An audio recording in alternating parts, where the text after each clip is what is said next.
Ramus Halasan mothership drifted silently into Earth orbit, its sleek hull reflecting sunlight as it took position above the blue planet. Inside the command center, Admiral Day stood with perfect posture, six-fingered hands clasped behind his back, as he stared at the main view screen. "Sir, we've established standard orbit," reported Navigation Officer Gill, his pale blue skin contrasting with the dark control panel. Admiral Day nodded. "After years of transmissions, we finally meet the humans face to face. Have the cultural reports been updated?" Science Officer June approached, holding a data tablet. "Sir, our scans have detected something concerning." He hesitated, mandibles clicking nervously. "Human settlements contain numerous outdoor areas where their young deliberately expose themselves to physical risk." "Explain," commanded Day, turning his large eyes toward the science officer. "The humans have constructed metal and synthetic structures that their offspring climb and balance upon. They slide down steep inclines, spin on rotating platforms until disoriented and swing through the air suspended only by chains or ropes." The bridge fell silent. For the Halasan crew, this information was shocking. Their own young remained in protective growth chambers until physical maturity, carefully sheltered from all potential harm. "Could these be military training facilities?" asked Security Chief Min, her crest rising with concern. "Negative," replied June. "These areas are called playgrounds and appear to serve no practical purpose beyond what humans call fun or recreation." Admiral Day's expression remained unreadable. "We've studied human broadcasts for decades, yet somehow missed this aspect of their society. Prepare the diplomatic team for first contact. I want to understand this behavior firsthand." 2 days later, the first official meeting between species took place aboard the International Space Station. The human delegation welcomed the visitors with practiced diplomacy, though many couldn't help staring at the aliens' blue-tinted skin and 4 eyes. As the human ambassador delivered her welcome speech, Admiral Day's attention drifted to a viewing port. The station currently hosted several families of the crew, part of a program to study long-term human adaptation to space. Through the port, Day could see a specially designed recreation area where 3 small humans were playing in zero gravity. "Ambassador," Day interrupted suddenly, "those small humans, they are unprotected." The human ambassador followed his gaze. "Those are children playing in the station's recreation bubble. It's perfectly safe. They're supervised by that crew member. But they are bouncing off walls and spinning without control," insisted Day. "One appears to be trying to flip completely around. Is this not dangerous?" The human diplomat smiled. "Kids love zero-G. They adapt faster than adults, actually. Their bones are still growing, so they handle the environment remarkably well." Admiral Day's translator struggled with the concept of love applied to a dangerous activity. Before he could inquire further, a commotion erupted in the recreation bubble. One of the children had collided with another, sending both tumbling. A small human with dark hair hit her arm against a padded wall. The alien delegation tensed collectively. Medical Officer Hyun reached for the emergency kit at her belt. But then something unexpected happened. The station crew member calmly approached. The child checked the injury, a minor bump. And after a brief conversation and a gentle pat on the head, the child returned to play, now attempting an even more complex spinning maneuver. "The young human was damaged," stated Day, confusion evident in his voice. "Yet it returns to the activity that caused harm." "She bumped her arm," explained the ambassador. "Children are resilient. They fall down, get up and try again. It's how they learn." The concept was so foreign to the visitors that Chief Diplomat Sue requested clarification 3 times, certain something was being lost in translation. The meeting continued, but Admiral Day found himself repeatedly distracted by the children. When the smallest one performed a complete flip and shouted with joy, Day unconsciously clutched the edge of the table. "Do not be concerned," said Dr. Park, the human medical officer. "Children's play might look dangerous to outsiders, but it's essential for their development. They learn risk assessment, physical coordination, and social interaction through these activities." Later, As the delegation returned to their ship, Admiral Day called an emergency meeting. "Our understanding of humans is fundamentally incomplete," he announced to his officers. "Their developmental approach contradicts everything we practice. They deliberately expose their young to potential injury as a learning method. Perhaps this explains their rapid expansion and adaptability," suggested June. "By the time human adults reach maturity, they've already experienced thousands of minor failures and recoveries." Admiral Day gazed at the blue planet below. "We must understand this play concept. It may be the key to understanding humanity itself." He turned to his officers. "Tomorrow, we will request observation of a typical human playground. I suspect we have much to learn about our new galactic neighbors, especially their puzzling relationship with danger." General Tay sat in the cloaked observation pod, his four eyes blinking in rapid succession as he watched the scene below. The small hovering device was perfectly positioned in a large oak tree overlooking what humans called a public park. 3. Weeks had passed since first contact, and after the alarming discoveries aboard the space station, the Halasan's command staff had ordered a more thorough investigation of human child-rearing practices. "Are you recording this?"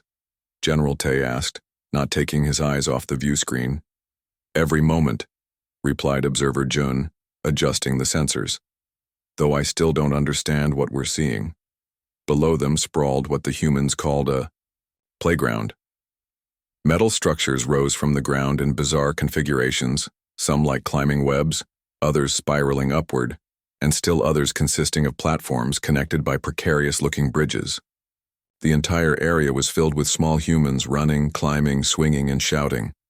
"Focus on that group," Tay ordered, pointing to several children lining up at the base of a tall metal slide. The camera zoomed in as a small human with pigtails climbed the ladder, positioned herself at the top, and then pushed off, accelerating down the slippery surface with increasing speed. At the bottom, she flew off the end, landing in a pit filled with tiny rock fragments. "Sand," clarified Jun.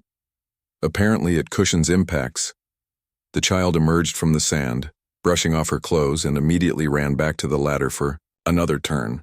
"They deliberately seek out the sensation of falling," muttered Tay. "Over and over again." "It defies explanation," agreed Jun. "On our world, experiencing a fall even once would trigger avoidance behaviors." The observation continued for hours as they documented children engaging in activities that, to the aliens, appeared to be nothing short of deliberate risk-taking. They spun on carousel-like platforms until they could barely walk straight. They hung upside down from metal bars. They climbed structures with no apparent purpose except to reach the top, and then climb back down. "New activity detected," announced Jun suddenly. "Northwest quadrant." The camera panned to show a group of older children gathering in an open field. They had divided themselves into two groups and appeared to be chasing one another. "This must be the tag combat training mentioned in preliminary reports," said Tay, leaning forward with interest. They watched as a boy with glasses dashed across the field, pursued by another child. When the pursuer touched the first boy's shoulder, there was a brief exchange, and then suddenly their roles reversed. The hunter became the hunted. "I don't understand the tactical objective," admitted Tay after watching for several minutes. "They expend enormous energy but achieve no territorial gains." "Look at their facial expressions," Jun pointed out. "They appear to be enjoying the pursuit itself." Indeed, the children were laughing, their faces flushed with exertion and excitement. Even those who were caught in this strange game showed no signs of distress. They simply joined the pursuit of others. As the afternoon progressed, the observers documented dozens of activities that seemed to deliberately court danger or discomfort. Children hanging by their knees from monkey bars, jumping from seemingly dangerous heights, and spinning each other on tire swings until they staggered away dizzy. Most puzzling of all were the adults present. They made no attempts to stop these behaviors. In fact, they occasionally encouraged them, offering suggestions or praise when a child attempted something particularly challenging. "Bring the probe closer to those adults," ordered Tay. "I want to hear what they're saying." The floating surveillance device drifted toward a bench where two grown humans watched the playground. "Activities." The Eno, go on, you can do it, one was saying to a hesitant child contemplating a jump. Remember how you did it yesterday? Just like that. The child, emboldened by the encouragement, made the leap and landed successfully, beaming with pride. As the adult clapped, General Tay sat back, rubbing his temple ridges in confusion. They're not just allowing risk, they're actively encouraging it. Sir, Jun said quietly, I think we've been fundamentally misunderstanding human development. This isn't combat training. It's something else entirely. Later that evening, aboard the Halasan, the science team reviewed the day's observations. The command center was filled with officers watching footage from the playground, their expressions a mixture of bewilderment and growing fascination. Science Director Han stood before the main screen, gesturing at freeze frames of children at play. Our preliminary conclusion is remarkable. Humans appear to have evolved to find controlled risk pleasurable. Their young don't avoid danger. They seek it out within certain boundaries. But why? Asked Admiral Day. What evolutionary advantage could this possibly provide? Adaptability, replied Han. By the time human children reach adolescence, they've fallen hundreds of times, experienced numerous minor injuries, and learned precisely where their physical limits lie. They've developed neural pathways associated with risk assessment that our species establishes through simulation only in adulthood, General Tay added, and observe how they respond to failure. When that small human fell from the climbing structure, she didn't retreat from the activity. She analyzed what went wrong, adjusted her strategy, and tried again immediately.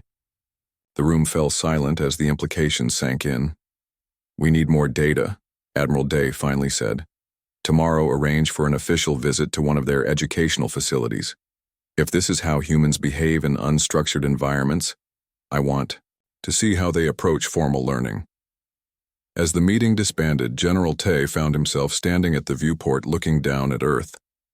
In the darkness below, he could make out the lights of human cities spanning across continents. For the first time since their arrival, he felt something unexpected, a twinge of unease about the species they had come to meet. Any civilization that raised its young to laugh in the face of danger might be unlike any they had encountered before. The yellow school bus pulled up to the curb in front of Riverside Elementary School, its doors folding open with a hydraulic hiss. Children poured out, laughing and shouting as they raced toward the building. Standing near the entrance, three unusual figures watched with intense focus. Generals Sung, Quan, and Tae stood rigidly in their formal diplomatic attire, which had been carefully designed to appear less intimidating to humans. Still, students stopped to stare at their blue-tinted skin and four eyes before teachers gently ushered them inside. Remember, General Sung said quietly to his colleagues, we are here as cultural ambassadors. The human authorities have granted us unprecedented access to observe their educational methods.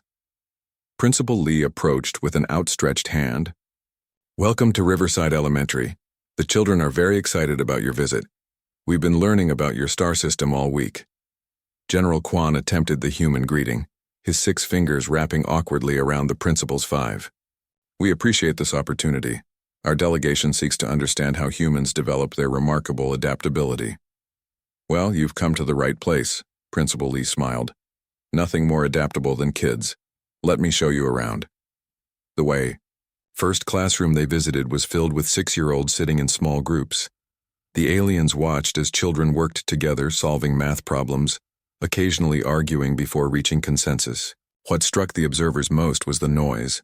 Constant chatter, questions, and even disagreements that the teachers seemed to allow rather than suppress. In our educational pods, whispered General Tay, learners work in silent isolation to prevent distraction. Humans appear to value social problem-solving, noted General Sung, watching as a small boy passionately defended his approach to a math problem to his equally determined classmate. Their tour continued through various classrooms, but it was when they reached the gymnasium that things took an unexpected turn. The large room echoed with shouts and the squeak of rubber soles on polished floors as 2 teams of children played an energetic game. What activity is this? Asked General Quan, watching children throw red rubber balls at each other with surprising force. Dodgeball, explained the gym teacher, a tall woman with a whistle around her neck. It builds reflexes, coordination, teamwork, plus the kids love it. The aliens watched in silent bewilderment as children deliberately hurled projectiles at each other while others jumped, ducked, and sidestepped to avoid being hit. When struck, children simply walked to the sidelines, apparently uninjured but disappointed. "This is, combat training?" ventured General Sung. The gym teacher laughed. "Just a game, though I guess it does teach them to think quick under pressure." General Tae's attention was drawn to the far side of the gymnasium where several ropes hung from ceiling to floor. As they watched, a child climbed up one of these ropes using only arms and legs, reaching nearly to the ceiling before descending. "Are those escape training devices?" asked General Kwan. "Climbing ropes?" "No, they're just for building upper body strength," the teacher explained, clearly amused by the question. "Though I guess they could work as escape routes in a pinch." Before the aliens could respond, a bell rang throughout the building. "Recess time," announced Principal Lee. "Let's head outside so you can see the playground." The change was immediate and dramatic. Classroom doors burst open, and children flooded the hallways in a controlled chaos that made the alien visitors instinctively back against the wall. The stream of excited young humans flowed around them and toward the exits. Outside, the playground erupted into activity. Some children immediately organized games with complex rules that seemed to be negotiated on the spot. Others climbed on equipment, swung from bars, or chased each other across the field. "Is there no structure to this activity period?" asked General Sung, watching a group of children argue briefly about rules before reaching consensus and continuing their game. "Recess is their free time," Principal Lee explained. "We supervise for safety, but they choose their own activities. It's when they practice social skills, work out conflicts, and burn off energy so they can focus better in class afterward." As they observed, a boy kicked a ball that rolled directly toward where General Sung stood. Acting on instinct honed by centuries of his species' evolution, the general activated his personal electromagnetic shield, a thin, barely visible bubble of energy designed to repel potential threats. The ball bounced off the shield with a strange, wobbling motion, hanging momentarily in midair before dropping to the ground. The playground fell silent as dozens of children stared at the alien visitor. Then, a girl with braided hair pointed and began to laugh. "Cool. Do it again." Rather than showing fear at this display of advanced technology, the children gathered around, their faces filled with fascination. "Can you make it bigger? Does it stop water too? Are you like a superhero?" General Sung looked helplessly at his colleagues, completely unprepared for this reaction. Instead of retreating from the strange display, the children moved closer, eager to understand. Principal Lee stepped in. "Okay, everyone, give our guests some space, back to play. You can ask questions during the assembly later." Remarkably, the children immediately responded to this gentle direction, returning to their activities, though occasionally glancing back at the visitors with undisguised curiosity. That evening, the three generals sat in the Halasan's conference room, reviewing their observations. "I believe I understand now," said General Tae, replaying footage of the dodgeball game. "Humans don't just tolerate risk in their development, they deliberately introduce it in controlled amounts. And they learn to navigate chaos," added General Sung, still somewhat shaken by the playground incident. "Did you notice how quickly they form and dissolve social groups? How they create and modify rules on the fly?"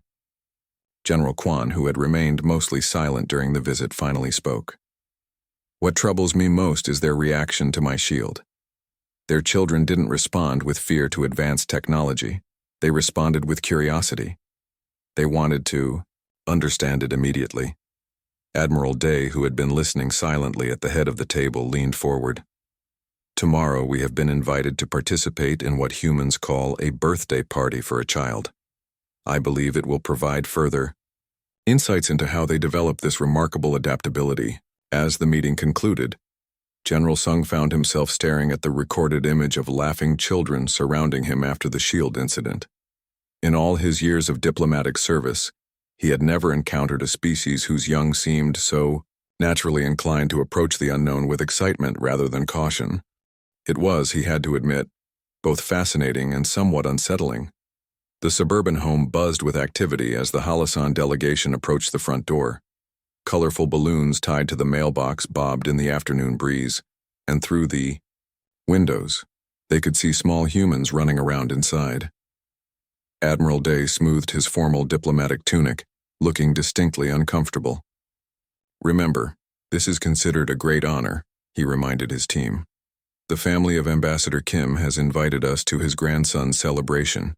It's an opportunity to observe human development rituals up close." General Tay nodded, though his posture remained stiff. "Our cultural briefing indicates that birthday parties are significant developmental milestones, where young humans receive encouragement and gifts from their social group." Before they could knock, the door swung open, revealing Ambassador Kim's smiling face. "Welcome. Jin has been telling everyone his birthday party would have real aliens."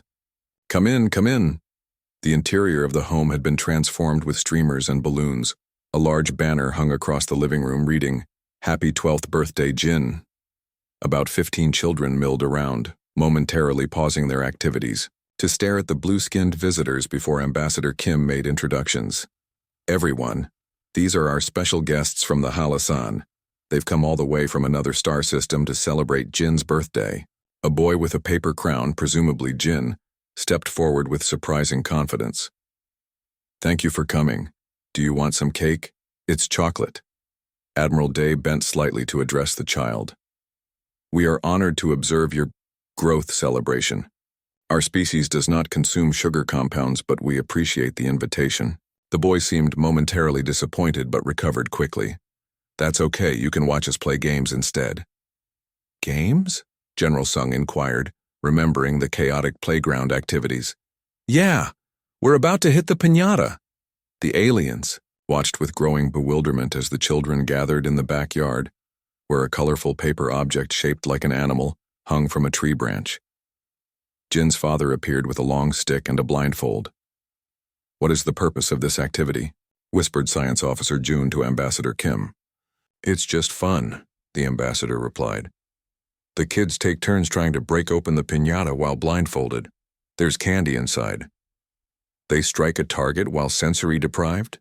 General Tay asked, his voice rising slightly. "Is this not dangerous?" Ambassador Kim laughed. "We keep them at a safe distance from each other. It's perfectly fine." The aliens watched as Jin was blindfolded first, given the stick, and spun around several times. The boy staggered slightly, clearly disoriented, before swinging the stick wildly in the general direction of the hanging paper animal. "Why disorient the child before giving him a striking implement?" Admiral Day asked, genuinely puzzled. "That's part of the challenge," Ambassador Kim explained. "Makes it more exciting." After several misses, Jin finally connected with the piñata, causing a small tear. The children cheered wildly. Several more took turns, each being spun and blindfolded before attempting to hit the increasingly damaged target. Finally, a tall girl landed a solid hit, splitting the piñata open. What happened next nearly caused General Sung to activate his shield again. The children suddenly rushed forward, colliding with each other as they scrambled to collect the small objects that had fallen to the ground. "They're fighting!" exclaimed Medical Officer Hyun, reaching for her emergency kit. No, laughed Ambassador Kim. "They're just excited about the candy. Watch, no one's actually getting hurt." Indeed, despite the chaotic scramble, the children seemed to maintain some unspoken rules. The smallest ones were given space to gather their share, and when one boy fell in the excitement, another helped him up before continuing the candy collection. "Fascinating," murmured Science Officer June. "They compete aggressively but with internal limitations to prevent actual harm." The party continued inside with the consumption of cake, a sugar-laden confection that the aliens politely declined. As predicted in their briefing materials, the children's energy levels noticeably increased after ingesting the sugary substances.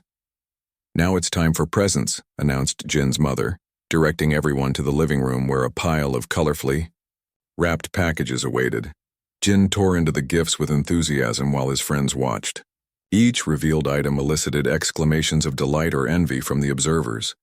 There were various toys, games, and clothing items that the alien visitors struggled to categorize by purpose. Finally, Jin reached for a rectangular package from his parents. When the wrapping came off, he let out an excited shout. A chemistry set, the super advanced one. The aliens moved closer to examine the box, which prominently displayed the words, "Danger not for children under 12. General Taze. Translator struggled with the concept. This recreational item is labeled as dangerous, yet it is deliberately given to the child? Jin's father nodded proudly. He's been asking for this all year. Now that he's 12, he's old enough to handle it responsibly. Admiral Day's 4 eyes blinked rapidly. You intentionally provide items labeled as dangerous to your offspring when they reach certain ages? Of course, Jin's mother explained. How else would they learn responsibility? The set has real chemicals that can do actual reactions, but with proper supervision, it's educational. Jin knows he has to wear the safety goggles and follow the instructions carefully. Jin was already examining the contents with a serious expression very different from his earlier playfulness. Dad, can we set up the lab in the garage? I promise I'll be super careful. We'll set it up tomorrow, his father promised. Part of the responsibility is doing the proper preparation. The boy nodded, appearing to understand completely. Later, as the party wound down and the sugar-fueled energy began to fade, the alien delegation gathered on the porch to thank their hosts. I hope you enjoyed yourselves, Ambassador Kim said. I know our customs must seem strange to you. Admiral Day paused before responding. Ambassador, I must ask, this chemistry set is truly dangerous. If misused, certainly. It contains dilute acids, bases, compounds that can cause reactions. Nothing lethal, but enough to cause harm if handled improperly. Yet you give this to a child who until today was considered too young for it? Ambassador Kim nodded. That's how humans grow. We gradually introduce controlled risks as children develop the judgment to handle them. Jin has been looking forward to this responsibility for months. Denying children the opportunity to learn through measured risk would be doing them a disservice. As they walked back to their transport, General Tay turned to Admiral Day. I believe we have fundamentally misunderstood human development until now. Explain, ordered the Admiral. Humans don't just tolerate danger in their children's environments. They systematically introduce it in carefully measured amounts throughout development. Their entire maturation process is built around gradually increasing levels of risk and responsibility. Admiral Day's expression grew thoughtful. Prepare a full report immediately. I believe we need to reassess our understanding of human capabilities at every level. The command deck of the Halasan hummed with quiet tension as Admiral Day reviewed the final reports. Around the circular table sat his most senior officers, their blue skin appearing almost violet under the ship's lighting.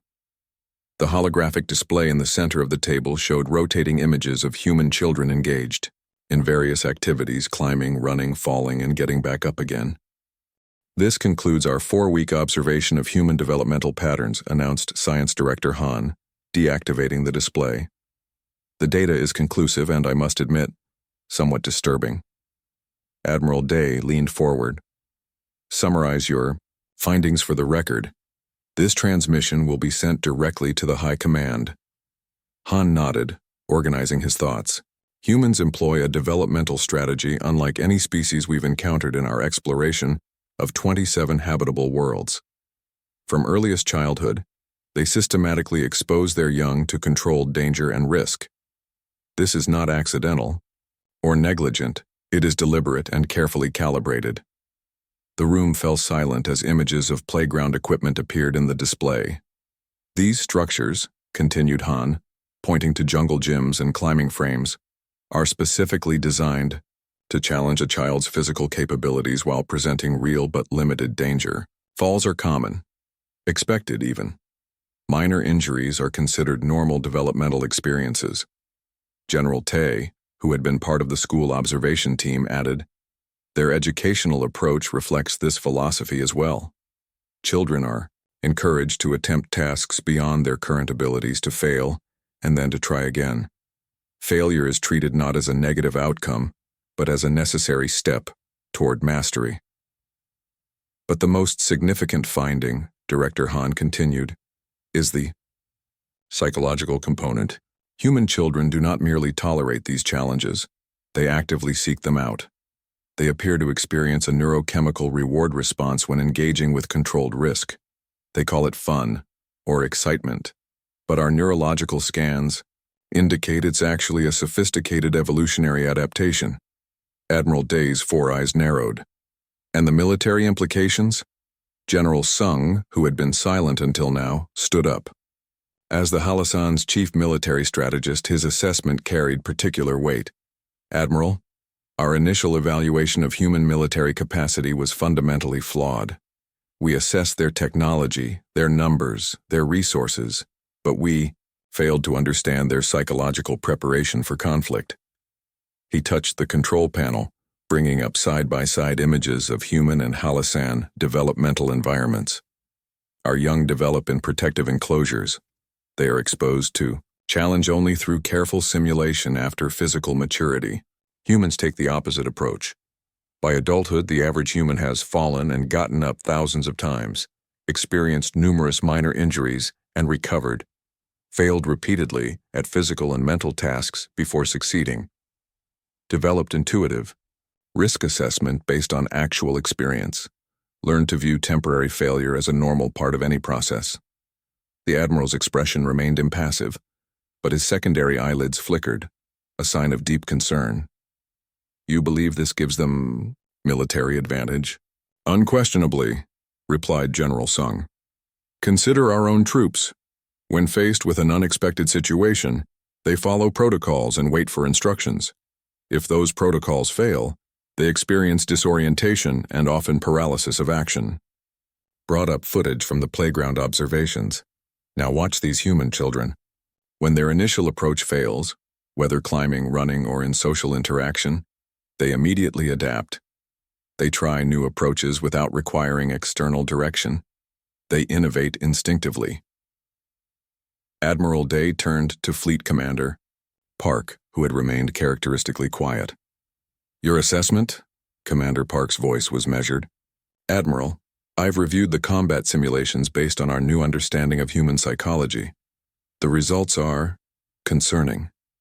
In scenarios involving unclear objectives, changing conditions, or communication breakdown, our simulations show human forces consistently outperforming our own by significant margins. But their technology is centuries behind ours, protested one of the junior officers. True, nodded Commander Park. But technology advantage diminishes greatly in complex, ambiguous situations. And humans, he paused, searching for the right words. Humans seem to thrive in chaos in a way our species simply does not. Admiral, Day stood circling the table slowly.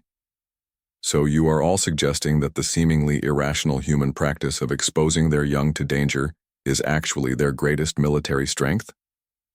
It appears so, confirmed Director Han. What we initially interpreted as negligence or primitive child-rearing is actually a sophisticated developmental strategy. Their entire society is structured to produce individuals comfortable with risk, adaptable to changing conditions, and resilient in the face of setbacks. The Admiral stopped at the viewport, gazing down at the blue-green planet below. Recommendations? General, Sung responded immediately. I recommend against any military confrontation with humans, regardless of our technological advantage. Instead, I propose we pursue maximum diplomatic engagement and cultural exchange. You fear them? Asked Admiral Day, his tone neutral. I respect them, corrected Sung. And I recognize that their approach to challenge is fundamentally different from ours. In any protracted conflict, this psychological difference would likely prove decisive regardless of initial technological disparity. Admiral Day turned back to the assembled officers. Prepare the final report for transmission to High Command. Include the following conclusion. Humanity's apparent recklessness in child development is, in fact, their greatest strength. A species that teaches its young to enjoy danger rather than fear it will approach all challenges, including military conflict, with a fundamentally different mindset than our own. He paused, then added, Their playgrounds are not merely recreational facilities but the most effective combat training systems we have ever encountered. Their children don't just play, they prepare, unknowingly, for a universe of uncertainty. We recommend peaceful alliance rather than confrontation with such a uniquely adapted species. As the officers filed out, Admiral Day remained at the viewport, watching Earth rotate slowly below. Somewhere down there, children were climbing, falling, getting up and trying again. Each small experience building toward a resilience his own species had never needed to develop in their protected evolution. Remarkable, he murmured to himself. Their greatest strength looks like foolishness until you understand it. Perhaps we have something to learn from these humans after all.